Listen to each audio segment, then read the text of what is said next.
Hey girl, hey. Are you looking for us on social media?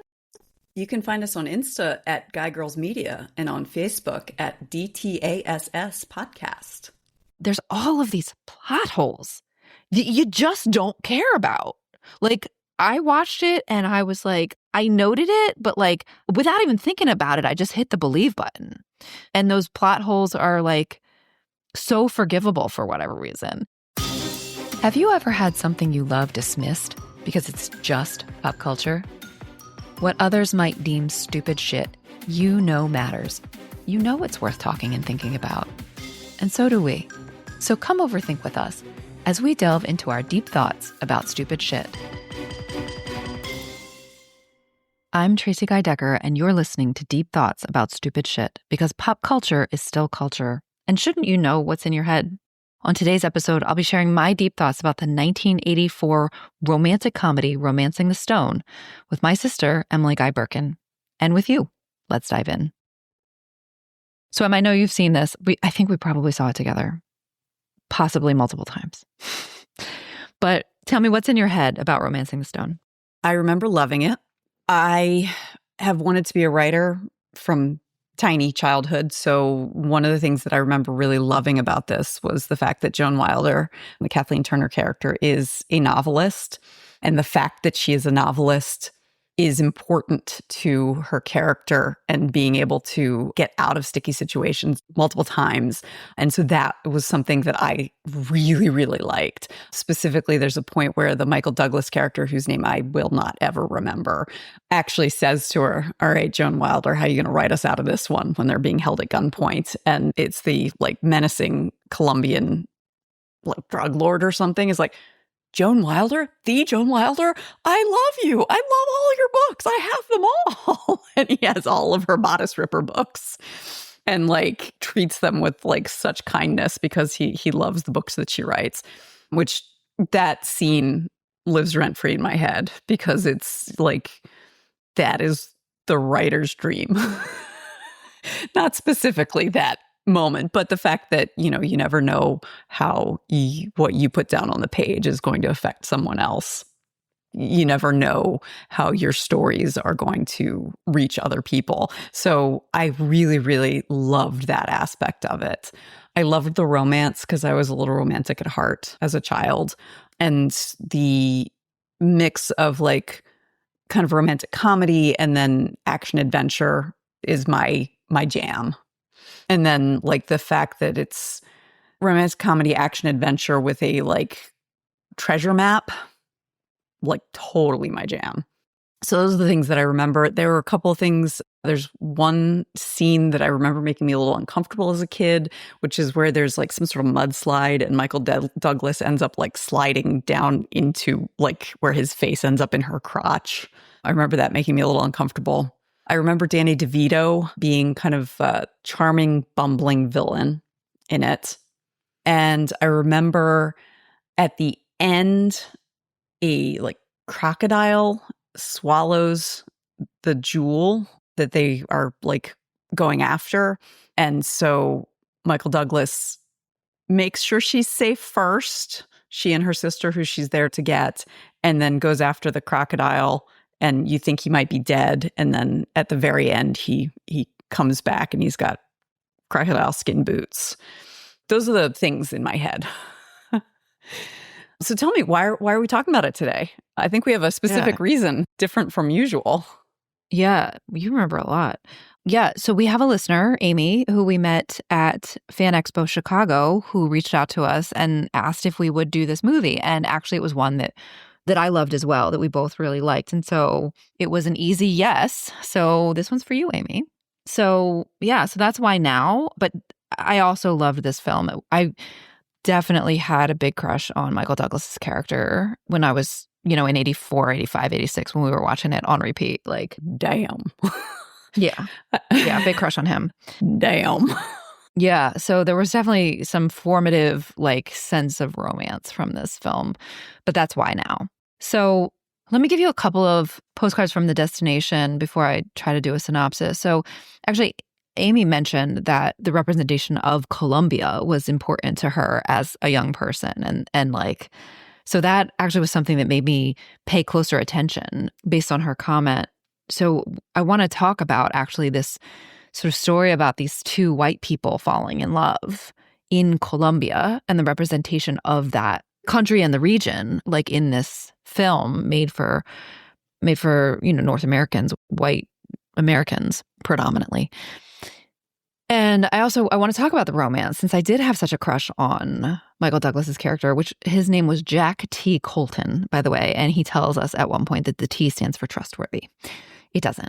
I want to talk a bit about the romance that we're given in these two people. Like I read one commentator who said that she didn't think that they had any chemistry. I completely disagree. Like, I would have believed that Michael Douglas and Kathleen Turner had an affair from this film. Like, there was so much chemistry from what I saw. Like, I really believe the chemistry. So I think that was part of it. But there's also like, he's not trustworthy. And there's some stuff that like you never know until the very end. I'm still not sure, And like she says to him at one point, "You're the most fun I've ever had," if I recall correctly.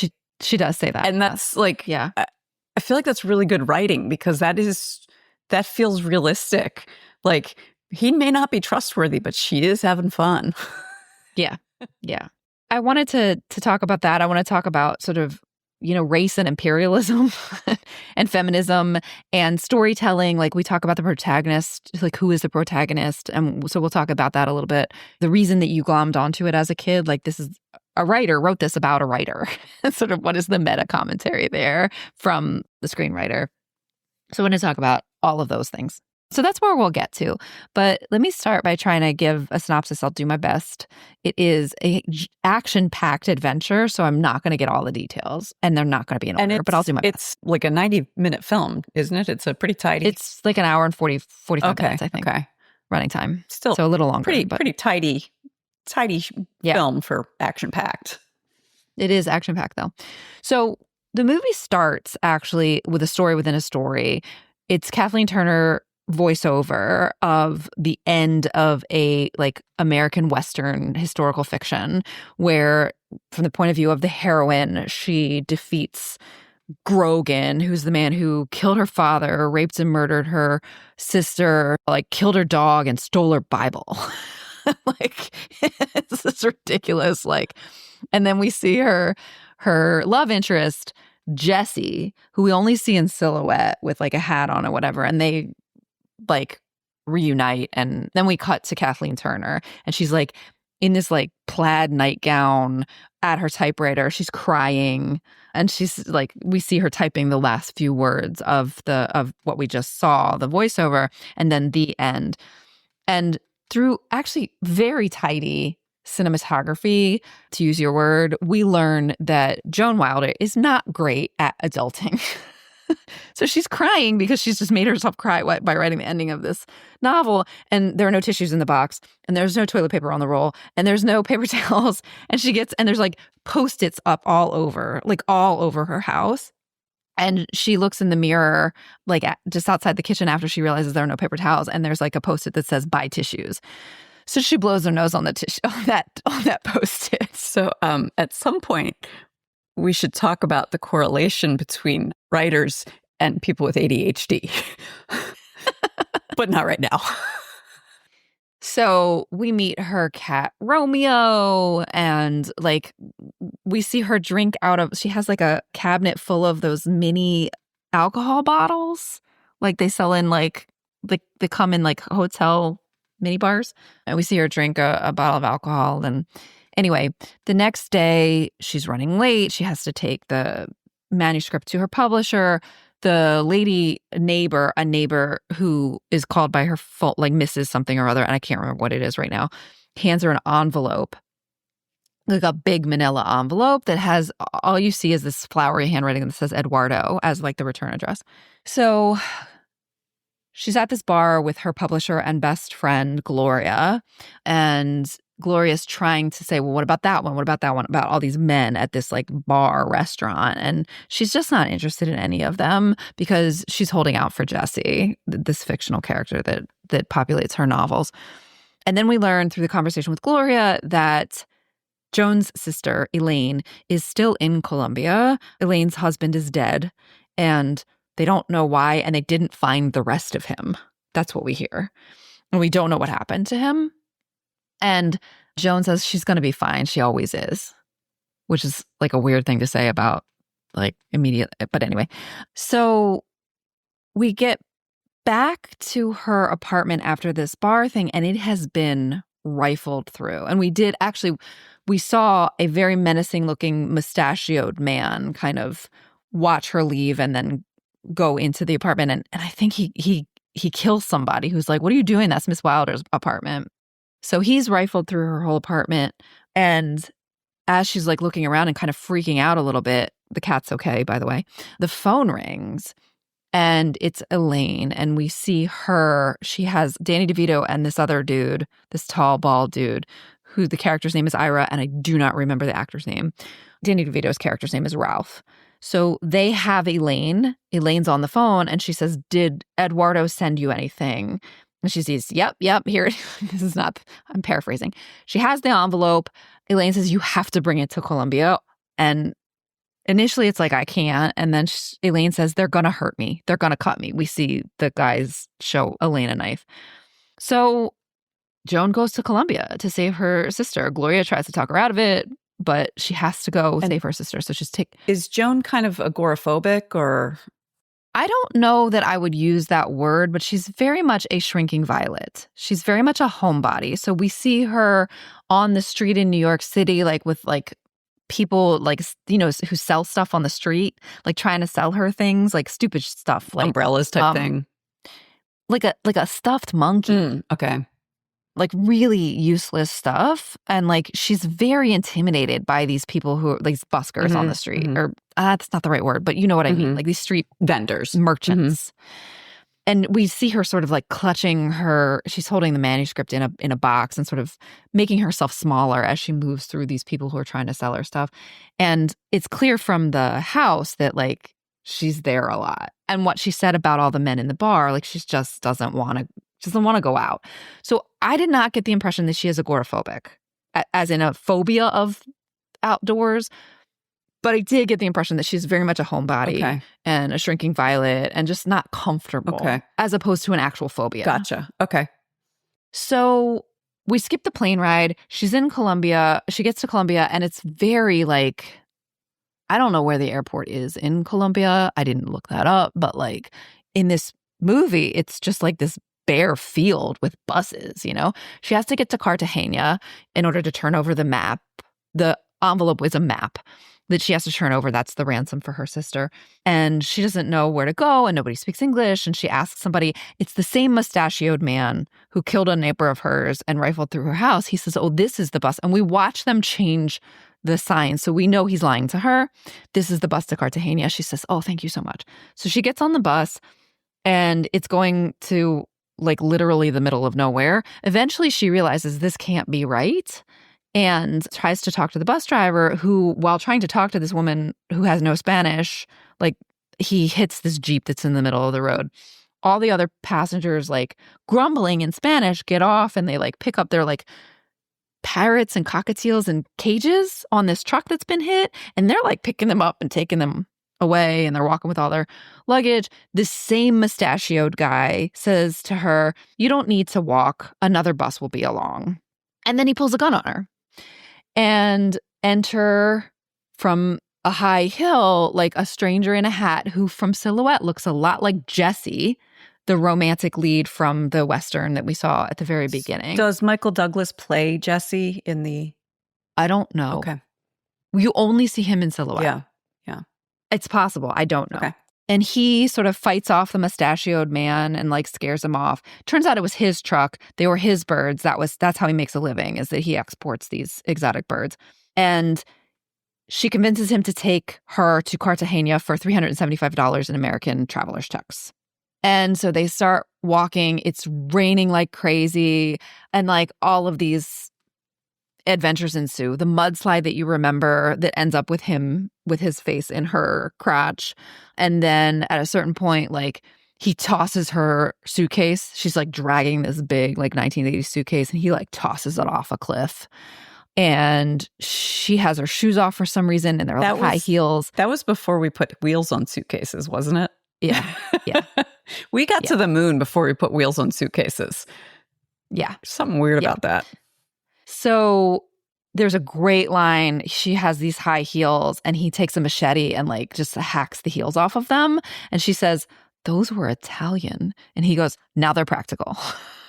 It's a really great line. And like there's this like constant kind of back and forth where they don't like each other, right? Like she doesn't trust him. She doesn't have a choice. And he keeps saying things like, "Would you wake up today and think I'm going to ruin a man's life?" Like they do not like each other. Already, though, we start to see Joan actually like starting to be more active. So at a certain point, like he's tired from like hacking with the machete and he like puts it into a tree and just is like taking a rest. And she's like, "Aren't we going to keep moving?" And he says, "Be my guest." So she does. She takes the machete and she starts hacking. And they find this downed plane, which was drug runners, so it's full of marijuana in these like cubes. They start a marijuana bonfire. And he's surprised that she knows what it is. She says, "I went to college." So they're sitting around this fire and they're talking, and he kills a ginormous snake. So big that's really, like, really scary. And that's when he says his middle name is Trustworthy. So shenanigans ensue. Okay, they end up in this town that you remember where they're told, like, there's only one car in the whole town. The bellmaker has it. And they go over to that house and they knock on the door. And exactly the way you remember it, verbatim. Like, the guy at the door is holding a gun on them. And then the gang of the villagers all have guns trained on them. And he says, "Write us out of this one, Joan Wilder." And the guy inside the house, "The Joan Wilder." And it turns out he reads her novels to the whole village, like instead of a telenovela every Saturday. And they're all like, "Hi." Like they're so delighted. I mean, that is the dream. So the sadistic mustachioed guy shows up, and we learn his name from Ralph and Ira, Danny DeVito and the other guy. He has a military like credentials, but he's like just running. He's just kind of rogue, like running his own thing. So he and his people show up, and the guy Juan, I think is his name, who reads her books to the villagers, helps them escape in this like delightfully manic sort of like dangerous kind of way. And he gets them out of the village and away from the bad guys, at least for now. They end up seeing this tree that's like shaped like a trident, which is on the map. It's called the Devil's Fork in Spanish on the map. And they both recognize it, though they don't say it to one another.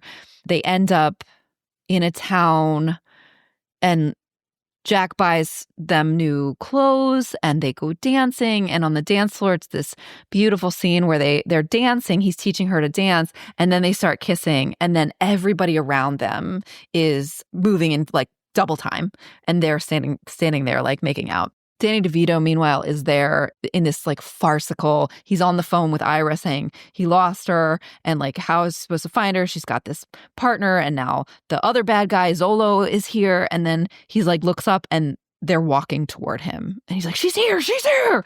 So he's trying to get her bag the whole time, like sneaking under tables and getting beat up by Colombian women whose table he's under.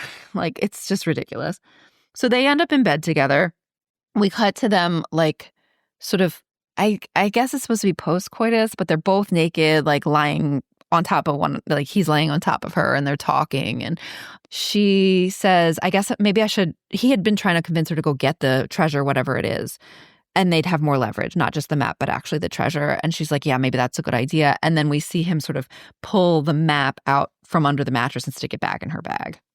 So they follow the map. They actually like steal a car, which happens to be Danny DeVito's car that he happens to be sleeping in the back of.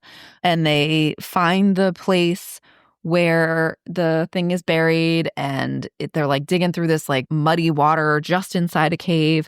And I'm pretty sure that's when she says, "You're the most fun I've ever had." And they find it, and she says, "It's a priceless statue." And they turn it over, and it's this weird like Easter bunny statue, like from the 60s.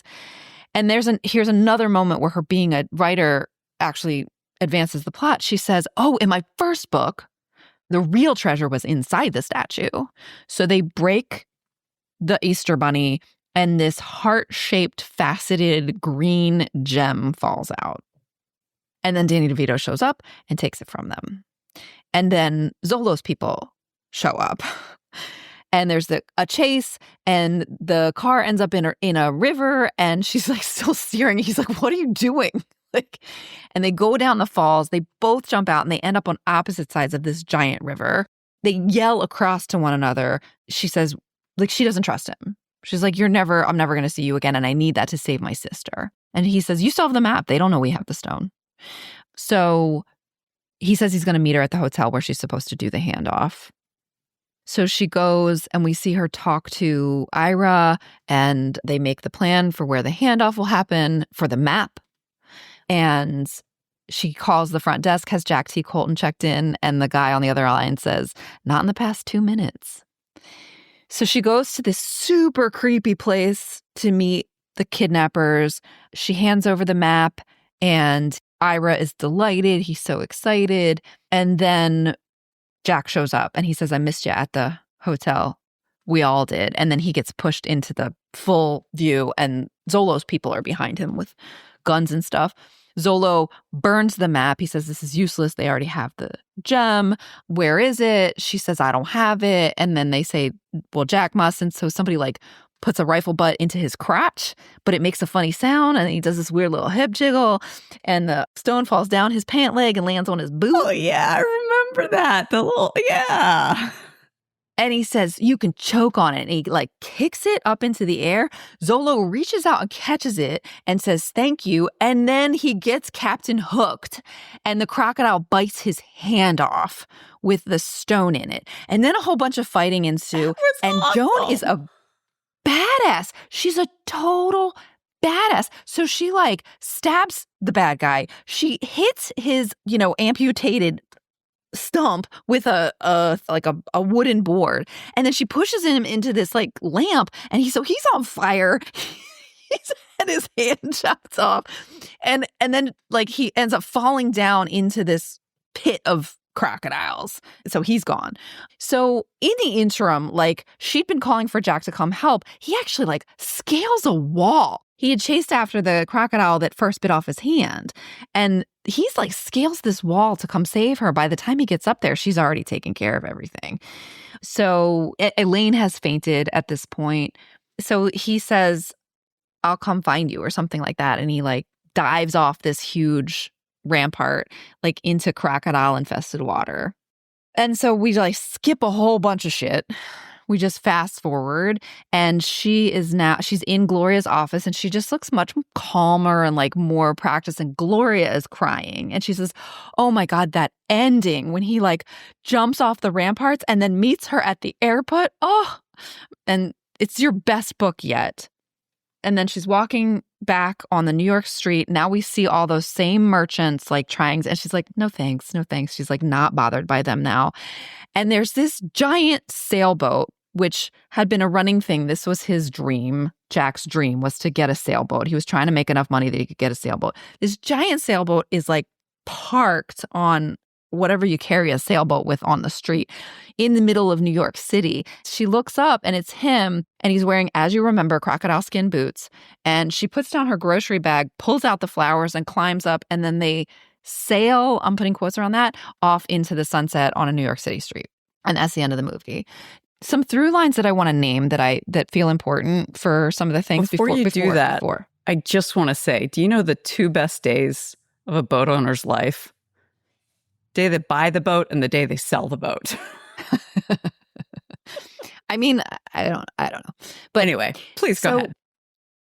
So the boat thing was important throughout. And initially he was saying he was going to be by himself. And then when they were naked in the bed, he like shows her the picture. And he's like, maybe we could go together. So that was a thing. That was a through line. There's also felt important as I was watching in the very first scene, that story within a story with Grogan.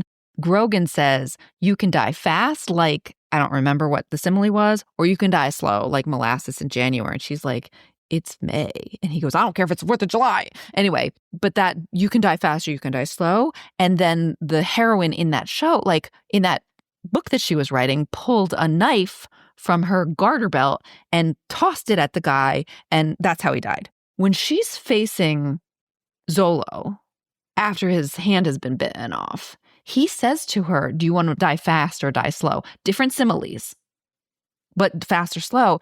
And she, like, you see her wheels turning because she, like, has a knife and she throws it at him. But he catches it on a piece of wood he's carrying. And now he's got a knife.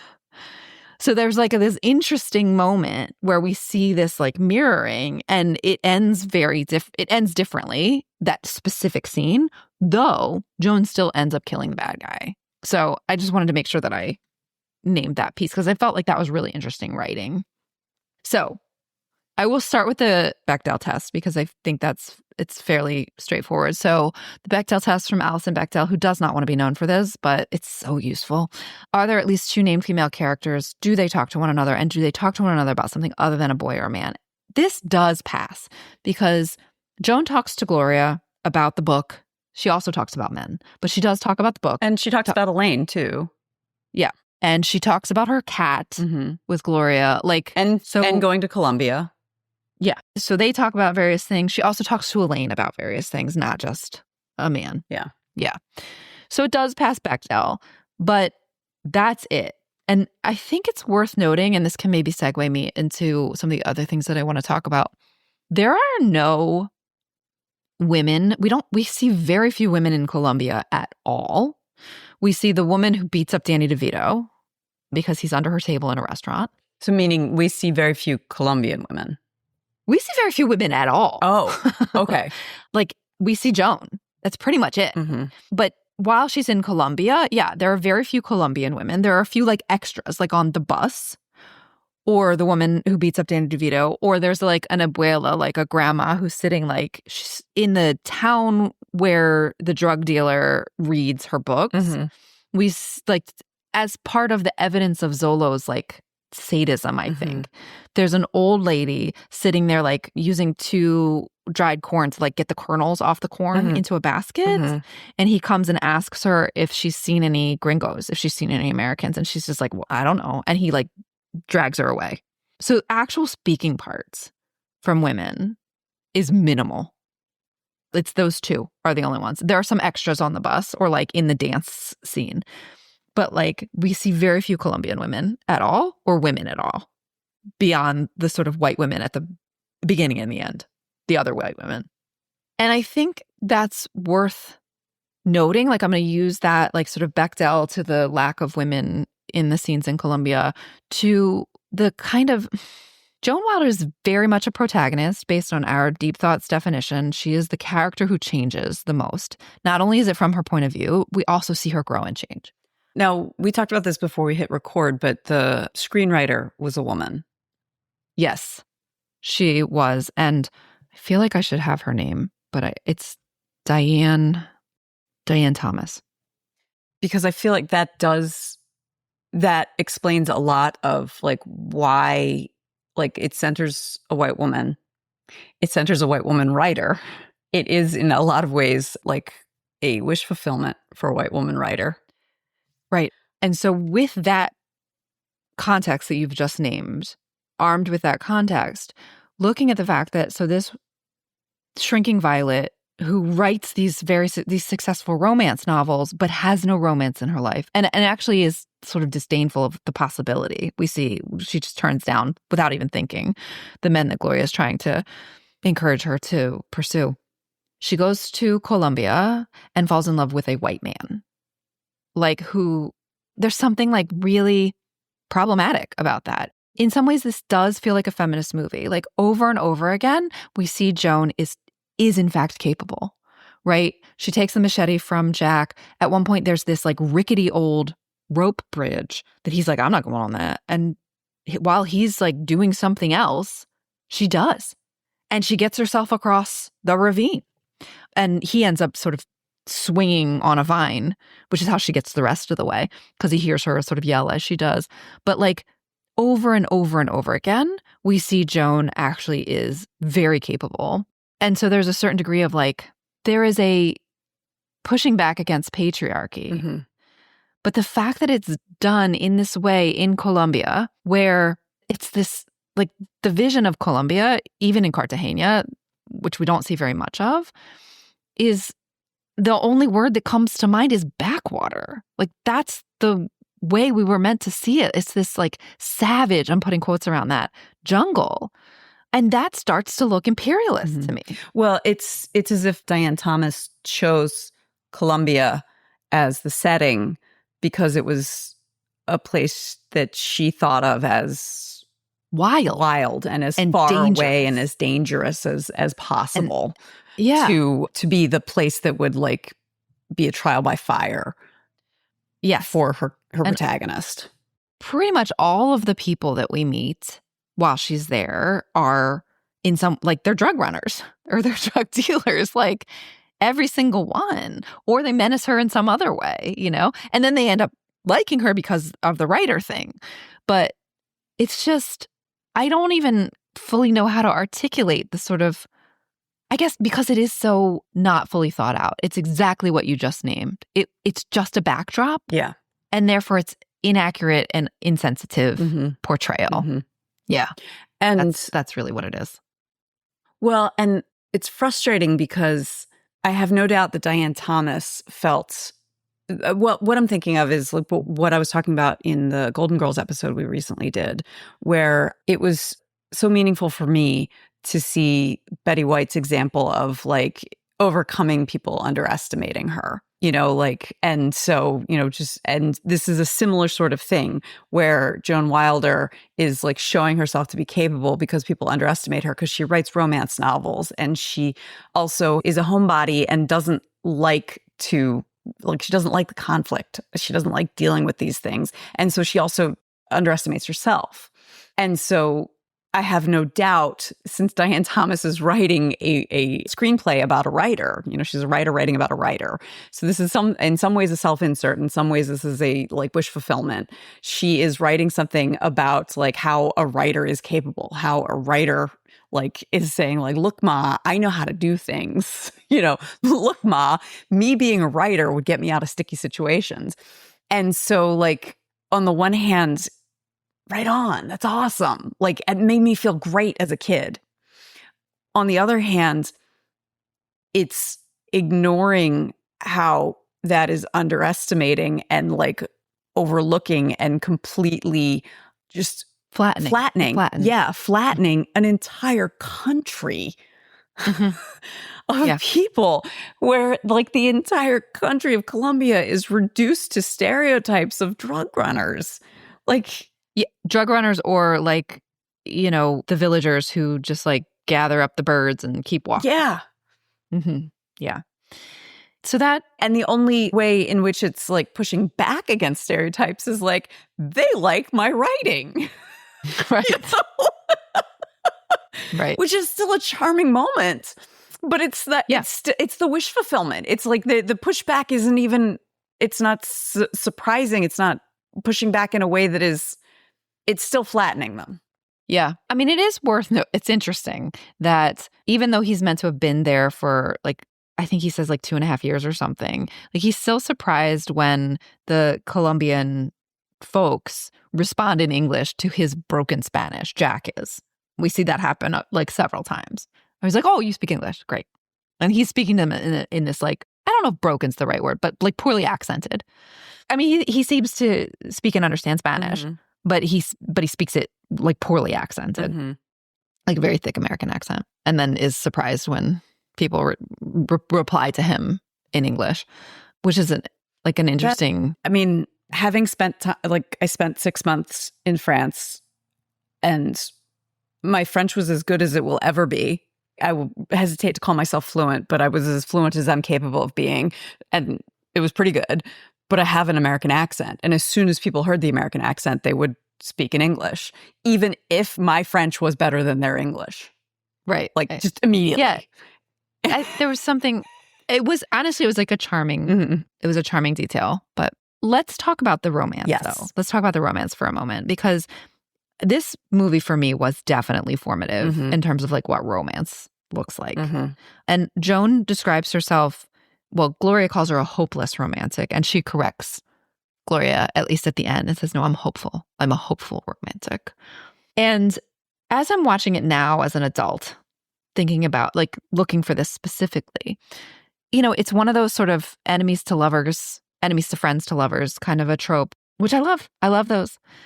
But in this context, it also was a little bit of like the Beauty and the Beast. Not that Michael Douglas isn't attractive. He's very attractive, but he's a jerk, like he's a ne'er-do-well, and we never know if he's going to abandon her at any moment. In fact, he threatens to, like it's not worth the money anymore. We see that he's going to try to take the map from her. She knows it. She says, "Why haven't you taken the map from me yet?" Mm-hmm. And I think that like the core assumption there, the one that is so dangerous that has gotten me into trouble with so many boyfriends, is the idea that like, yeah, he's kind of a bad guy. He's not ideal, but it's just because nobody loved him hard enough. Yeah. If Joan loves him hard enough, like he will be a good guy. Mm-hmm. He will transform into a good guy. Mm-hmm. And I feel like this movie contributed to that idea that like, you don't understand him like I understand him. Yeah. like that we can fix him. Mm-hmm. I think this movie contributes to that idea, that like the love of a good woman Mm-hmm. can fix him.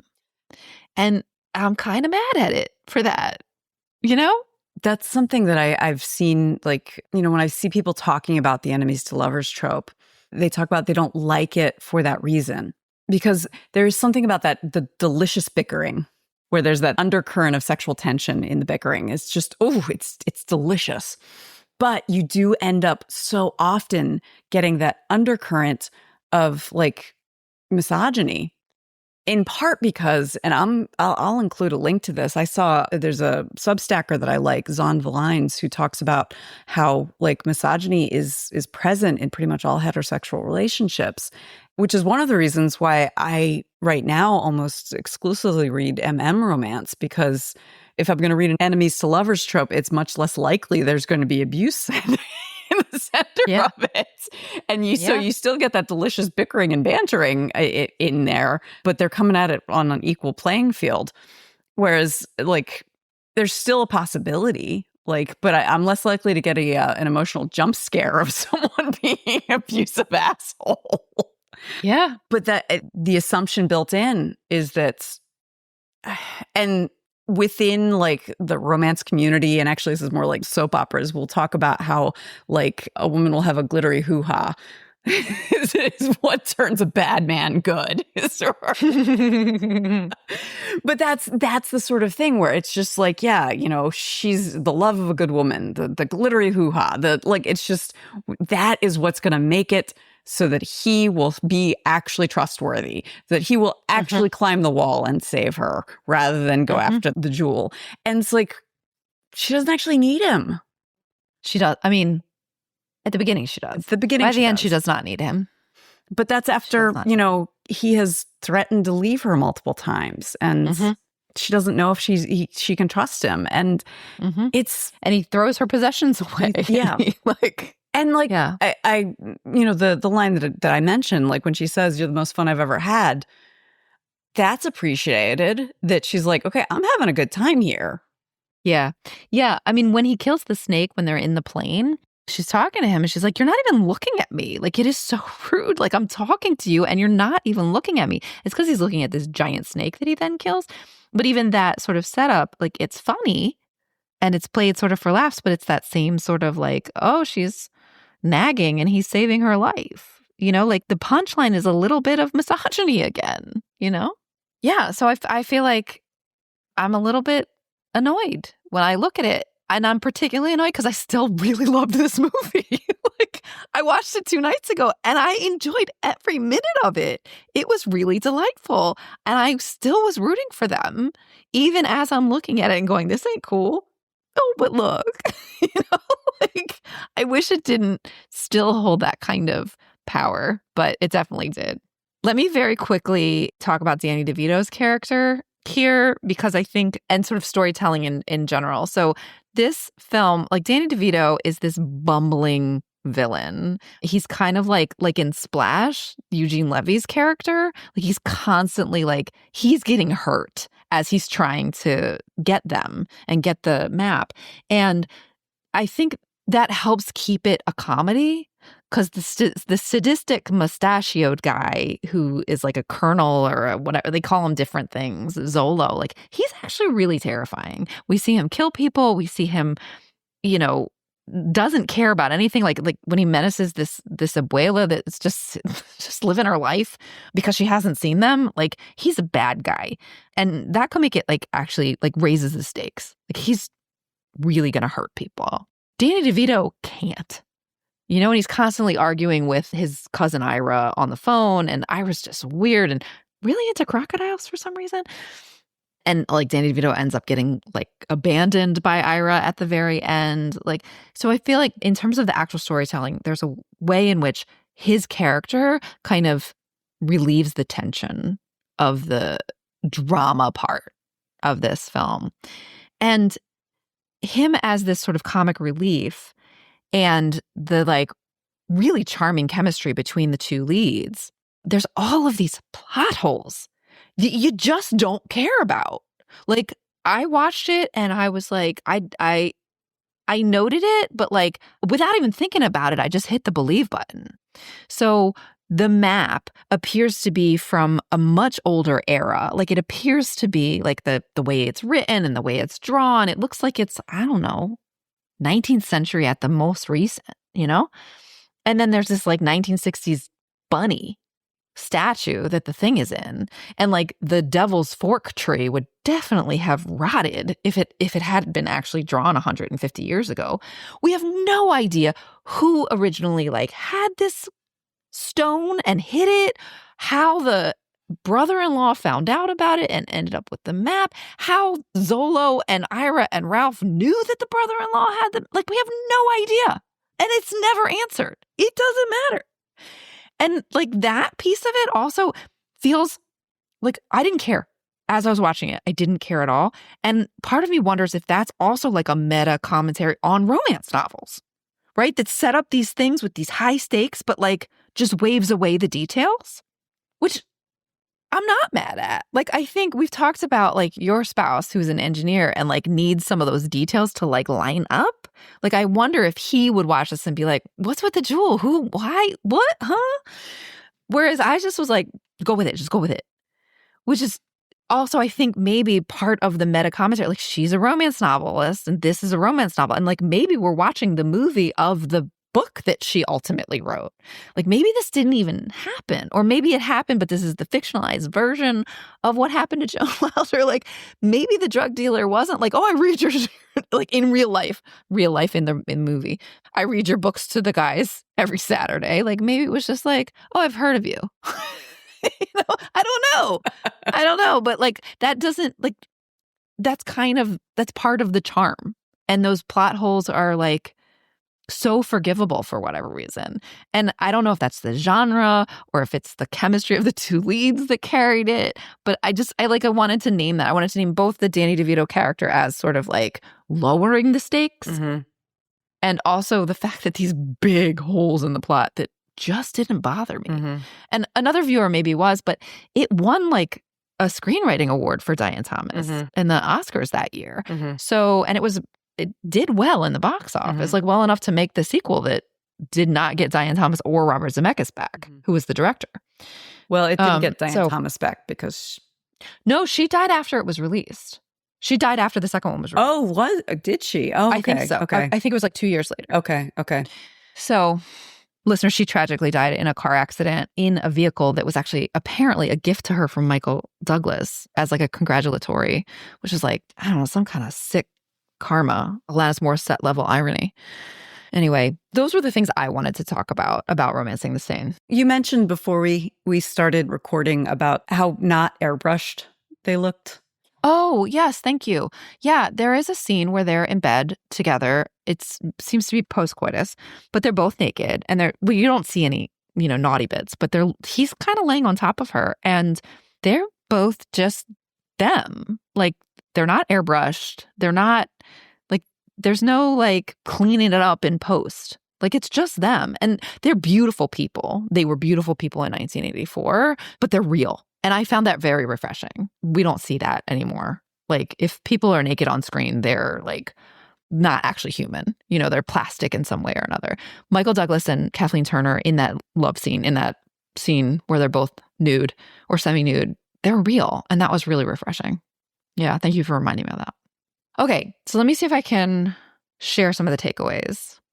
It passes Bechdel at the beginning and the end. In the middle, not so much. And even more so, like, though most of the movie takes place in Colombia, we don't meet any Colombian women. And the only Colombian men we meet are bad guys in some way. And now the bad guys turn out to be the good guys in terms of like the drug runners. And I think his name is Juan, who saves them in this truck and this like absolute manic escape shenanigans. But when we first meet them, they're bad guys. And so the whole picture of Colombia is just a backdrop. It is completely flattened. It is just a painting of a jungle, a savage place where scary things happen, that then Joan can have this romance with a white dude on top of. So in that sense, the romance is like smacks of imperialism. On the other side of that, or sort of part and parcel with that, is there's a degree of feminism in making Joan truly a protagonist who, by our Deep Thought's definition, is a protagonist because she is the character who changes and grows as a result of the action. What we see is that she is actually capable from the very beginning of so much more than even she realizes. And that's what this adventure proves to her. And so that by the end, though she calls for him to save her, she doesn't need Jack to save her. She saves herself. She kills that dude 8 ways till Sunday, like with a knife and with fire and with crocodiles and with a big wooden board that she smacks on the hand, the stump of his hand. Like, she's a badass. She's a badass, which we suggested as a little bit of like self-insert for Diane Thomas, right? It's a writer who wrote about a writer who was a badass. And like the way you put it, I love it, was like, look, Ma, I can do stuff. And like the fact that her being a writer served her well in multiple occasions was like, look, Ma, writing is a good thing and it could save me, which I love. Let me see what else. The romance itself, I am annoyed that it is another sort of Beauty and the Beast or like Bender and Claire from the Breakfast Club, where there's this sense like it starts out, it's an enemies to lovers trope. And so there's this underlying assumption that like the love of a good woman or a glittery hoo-ha can like transform a kind of shitty dude into someone you would want to be with. And I'm mad at that. And I'm mad at myself for continuing to enjoy it as much as I do. And you pointed out the fact that inherent in every heterosexual relationship, or most of them, many of them, a great number of them, is misogyny. And so when you layer enemies to lovers on top of heterosexual attraction, it often comes with misogyny and like leads to like what looks like abusive dynamics. And you name that you're exclusively reading romance if it's going to be enemies to lovers in particular, which I'm with you there. I'm with you. And then the last thing you reminded me that I had shared before we hit record was the fact that we have this moment of like actual flesh that is not plastified or photoshopped or like fixed in post in this sexy scene, which is really refreshing and honestly pretty sexy. Mm-hmm, mm-hmm.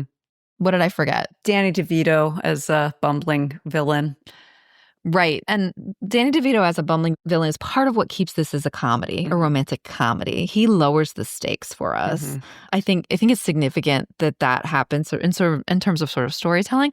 Also the fact that he's a white guy who is the bumbling, you know, so we have all these like scary Colombian bad guys, but it lowers the stakes a bit with this guy, which makes it easier for us to sort of keep going. Oh, and then also I think maybe he contributes to this, like, you just hit the I believe button, you know, without even thinking about it for these huge plot holes.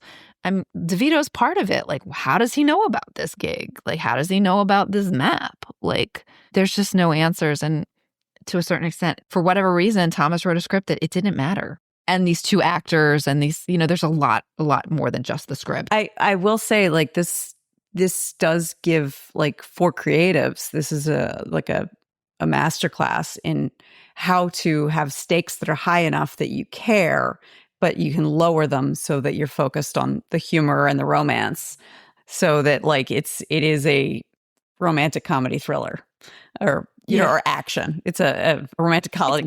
It's action adventure. Action adventure, not romantic comedy. Yeah, thriller's the wrong word. That's a difficult needle to thread.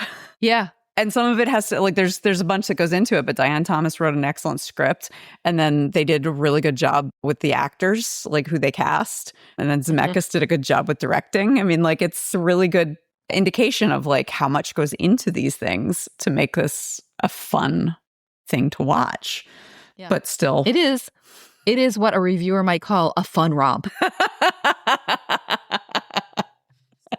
Speaking of fun romp, we've got a guest coming next time.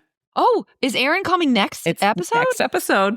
Amazing. Y'all, Aaron Reynolds from Effing Birds is coming on Deep Thoughts About Stupid Shit. I know. It's so exciting. All right. Well, I look forward to seeing him and you to see what he has to say. All right. See you then. This show is a labor of love, but that doesn't make it free to produce. If you enjoy it even half as much as we do, please consider helping to keep us overthinking. You can support us at our Patreon. There's a link in the show notes. Or leave a positive review so others can find us.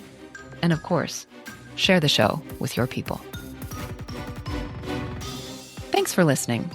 Our theme music is Professor Umlaut by Kevin MacLeod from Incompetech.com. Find full music credits in the show notes.